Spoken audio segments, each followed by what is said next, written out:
সালাতে দোয়া কবুল হয়। সালাতে দোয়া কবুলের তিন জায়গা। একটা হচ্ছে তাকবীরে তাহরিমার পরে আমরা সানা পড়ি না, আমরা তো একটা পড়ি। আল্লাহর হাবিব সুন্নাহ এবং নফল নামাজে আরো পড়তেন সানা, ওই দোয়া কবুল হয়। দুই নম্বর জায়গা সালাতে সেজদায় পড়ে দোয়া করলে কবুল হয়। আকরাবু মা ইয়াকুনুল আবদু মির রাব্বিহি ওয়া হুয়া সাজিদ ফাকসিরু ফীহি দুআ।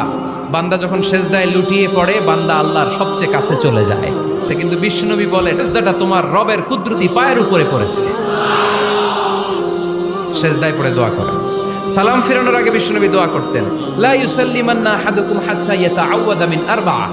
আল্লাহর হাবিব বললেন, চার জিনিস থেকে পানাহ না আছে আমার কোন উম্মত যেন সালাম না ফিরায়। তারা যেন পড়ে, আল্লাহুম্মা ইন্নী আউযু বিকা মিন আযাবিল কবর, আউযু বিকা মিন আযাবি জাহান্নাম, আউযু বিকা মিন ফিতনাতিল মাহইয়া ওয়াল মামাত, আউযু বিকা মিন ফিতনাতিল মাসিহিদ দাজ্জাল।